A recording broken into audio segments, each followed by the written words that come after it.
సంగారెడ్డి పట్టణంలోని సర్కిల్ కార్యాలయం ముందు విద్యుత్ ఆర్టిజన్ కార్మికులు చేపట్టిన నిరవధిక సమ్మె కొనసాగుతోంది.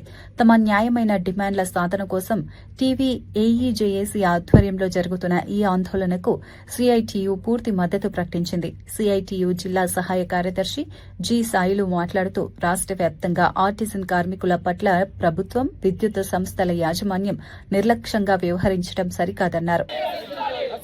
విద్యుత్ ఆర్టిజన్ల సమ్మె పట్ల రాష్ట్ర ప్రభుత్వం మొండి వైఖరి పరిష్కరించాలి. విద్యుత్ ఆర్టిజన్ల సమ్మెను వెంటనే ఉద్యోగ కార్మికుల ఐక్యత,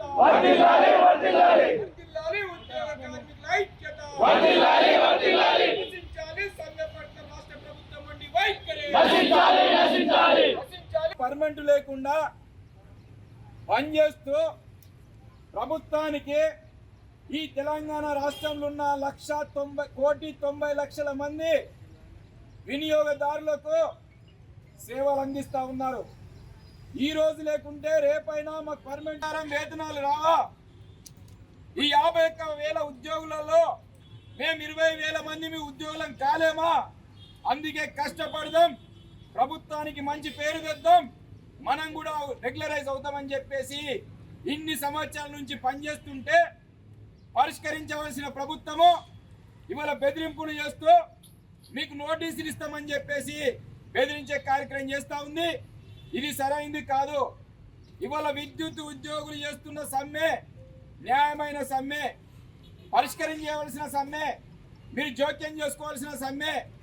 అందుకే ఇవాళ సిఐటిగా రాష్ట్ర వ్యాప్తంగా అన్ని సమ్మెల దగ్గరికి వెళ్ళి సంఘీభావంగా అండగా నిలబడని చెప్పేసి ఉద్దేశంతో సంగారెడ్డి, జైరాబాదు, జోగుపేట, నారాయణఖేడ్ మొత్తం తెలంగాణ రాష్ట్ర వ్యాప్తంగా మీరు ఒంటరిగా లేరు. 20,000 మంది ఈ రాష్ట్రంలో ఉన్న కార్మిక వర్గము సిఐటియు 5 లక్షల మంది సభ్యత్వం ఉంది, మీకు అండగా నిలబడతామని చెప్పేసి ఇవాళ జేఏసీకి నేను కోరుతా ఉన్నా. మీరు అడుగుతున్నది గొంతమ్మ కోరికలు కాదు.